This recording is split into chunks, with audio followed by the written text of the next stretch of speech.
On Thursday of this week, the House Select Committee will begin their hearings on January 6th.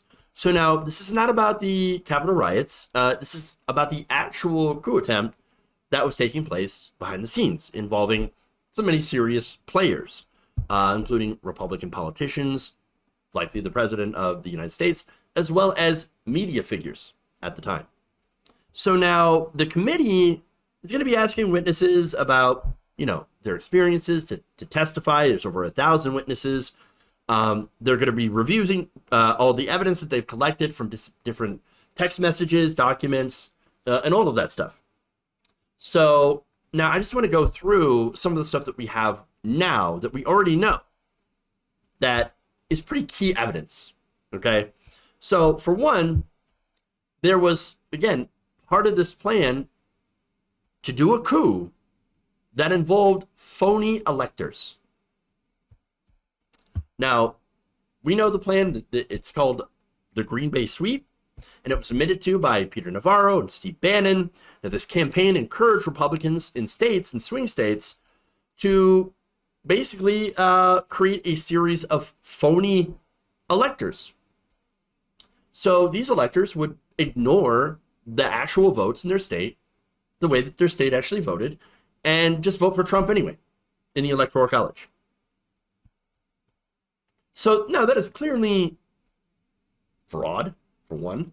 A lot of them used, fake paperwork submitted to the National Archives. So they had signed paperwork asserting that no, they are the actual electors, and it's the real electors. Those are the fake guys. And we're even going to affix it with the state seal, the official state seal, even though it is not official at all. There's nothing official about it, other than it's officially fraud. On Monday night, it was revealed that in emails that a Trump campaign staffer had told fraudulent Georgia electors to hush-hush about it, about their efforts to stop the legitimate electors from being counted in the state. We're going to try to steal Georgia, but don't let anybody know that we're trying to steal it. Oh, really? The email from the Trump staffer walked the supporters through that process. Now, what we don't know right now, and hopefully what we'll find out, is whether he was taking orders from someone else or was doing it on his own. So that's going to be very interesting to find out. A Trump aide also appeared before the committee at least twice to reveal the White House counsel's office made it clear to Meadows and Giuliani, Rudy Giuliani, Trump's lawyer, when he was pursuing all of these different challenges to the election, that those fake electors would be illegal. So clearly, everybody knew that, hey, fake electors, kind of illegal, actually very, very illegal. Don't do it. And they did it anyway. Again, we have that evidence. We know that they had these fake electors waiting. The dates of the meeting make it clear that Meadows and Giuliani knew it was illegal. However, the Trump campaign had attempted to push those fake electors anyway. So that's one key thing that they have. The second one, testimony indicates that Trump had approved of the violent threats made against Mike Pence. So, look, the crowd, they chanted, "Hang Mike Pence." Why? Why did they do that? It's because Mike Pence, the entire Green Bay sweep hinged upon Mike Pence not certifying the election. So if he refused to certify, again, only a ceremonial role, that was to kick off all the election challenges, the nonstop media coverage, and a signal for all the fake electors to come in and assert that they are the real electors. So Mike Pence was the linchpin in the plan. Since he did not enact that plan, since he did not actually refuse to certify the election, and instead actually did what he was supposed to do, the plan had failed. And so, of course, in response, Trump tweeted things against Mike Pence, saying that he didn't have the courage to do what needed to be done. And of course, apparently, he had basically tacitly approved of the calls to have him murdered. A former aide to Mark Meadows alleged that Trump expressed approval that his supporters were calling to hang him. Mr. Meadows, according to an account provided by the House to the House committee investigating January 6th, then told the colleagues that Mr. Trump had said something to the effects of, maybe Mr. Pence should be hanged. The New York Times reported last month, citing this testimony from a Meadows aide. Yeah. Another piece of evidence involves the Supreme Court, specifically Ginny Thomas, who happens to be the wife of Supreme Court Justice Clarence Thomas. Now, we know that she had also been in contact with a lot of the other people who were attempting to keep Trump into office, including having contact with Sidney Powell, the Kraken lady, and trying to figure out ways to blame this on voter fraud from, I don't know, like Venezuela or whatever. In Venezuela. So there was all of that. The ways to try to, make it seem that the election was stolen, hyping up the big lie. Not only that, but she messaged other people, like, for example, like Mark Meadows. Messages published by CBS News and Washington Post revealed that Thomas was very involved with the attempt to overthrow the election than previously known. Since then, other White House staffers have come forward with tales of Ms. Thomas trying to assert her authority over staff in the West Wing and to push QAnon conspiracy theories. And of course, at the heart of this, with Ginny Thomas, obviously is Clarence Thomas, Supreme Court Justice, and the sole vote to oppose the release of text messages and documents from Mark Meadows, who she had been in contact with. Now we know why he voted against that. And so now we know that, of course, he's compromised. Yes, he is a compromised vote. He obviously was looking out for his wife and not doing what he is supposed to do, which is to follow the law. So he was part of this and has not recused himself. The fourth, Fox hosts were also involved in this, right? So how much did they know? How much did Sean Hannity know? Now, they were involved in Trump campaign strategy and messaging during and after his campaign. Fox News, by the way, interestingly enough, has decided to not air primetime January 6 hearings. Oh, I wonder why. Oh, you don't want your audience actually finding out something, do you, Fox News? Of course not. In fact, they probably have an immigrant caravan to talk about, or I don't know, something about a candy not being sexy enough for them or something. Don't worry. They're all over it. They'll figure it out. So, again, they're not going to cover this.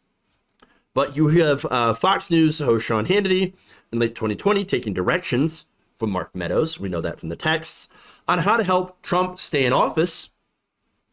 At one point, Hannity tweeted to Meadows, quote, North Carolina going to be okay? Meadows replied back, stress every vote matters. Get out and vote on radio. Yes, sir, replied Hannity, on it. Now, that's important because, look, I called Fox News Republican state media. They are the propaganda arm of the Republican Party. This just proves it. Yes, I know something we already knew, but it also proves it. Now, Hannity wasn't the only one. Laura Ingraham was also found to have frantically texted Meadows on January 6th as an attempt to convince Trump to call off the rioters. And again, they lied about that. And they lied about the rioters being Antifa and BLM after the fact. But here's what she said. Mark, the president needs to tell people in the Capitol to go home. They're hurting all of us. He is destroying his legacy. Please get him on TV, said Brian Kilmeade, destroying everything you've accomplished. Can he make a statement? Hannity asked on January 6th. Ask people to leave the Capitol. So what that tells us as well is that everybody knew, all the Fox hosts knew that they were Trump supporters and that were begging him, do something, say something, get them out of there. And Trump refused to do it because, because he liked what they were doing. He liked what they were doing to try to pressure Mike Pence into not certifying the election. Because that's what it was, a pressure campaign using intimidation and threats of physical violence in order to do it. Fifth, and this is also another important thing, Trump allies had made a push to use the military in order to seize the voting machines and even possibly do martial law. Trump allies had pushed the president to seize voting machines that they blamed for purportedly stealing the election. These are the Dominion machines that Mike Pillow has been at war with, that we already know they did nothing wrong. The machines worked fine. There was no fraud. Nonetheless, they're like, no, we're going to steal the machines so they can't do, their own investigations on it. The Justice Department, as well as, security experts, to prove that there wasn't fraud. But if we take them, if we have the military take them, then we can say whatever we want about the machines. We can say whatever we want, and they'll have to believe us. So we can lie and lie and lie, and then steal the election for Trump. Both Michael Flynn and lawyer Sidney Powell met with Trump, according to Axios, asking that Trump appoint a special counsel to investigate the election. Politico revealed that the two crafted an executive order for Trump to sign that would give the defense secretary 60 days to craft an assessment. The DOD could then keep Trump in power until at least February of 2021 illegally. That would be Trump staying in power, just saying, I'm going to sit here. Go ahead and try to remove me. I mean, all of that is incredibly bad. And that's just what we know so far. These are the main points. Now, I'm very, very interested to see what else is going to be discussed here. Very, very interested. Now, that said, let's go to the downer here. Let's go to my natural cynicism. Do I think that this will end up with anything? Right now, I have no faith in this. I wish I had faith in this. But we've seen the Justice Department under Merrick Garland do very little.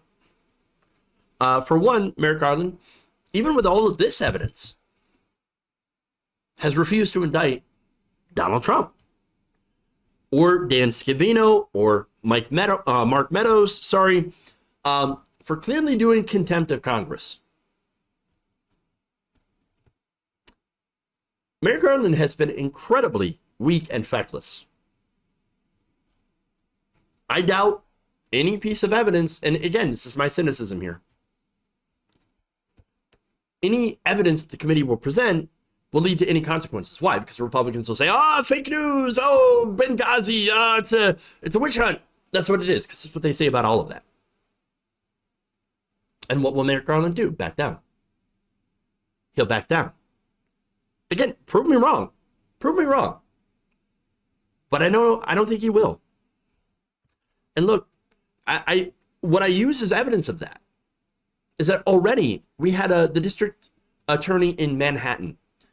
According to two lawyers who worked on that case, they had Trump dead to rights on tax evasion, breaking tax laws. Serious stuff. And what did they do? The New York DA dropped the case. Not going after him for it. Not going after him for it. So, from what I can see, they refuse to go after the powerful. And I think that is incredibly dangerous. And again, their weakness invites this to happen again. And by the way, the next time, they might actually be successful. 2020 was a trial run. I hope I'm wrong. But if I'm right, then 2024 is going to be the real deal. And that should frighten everyone.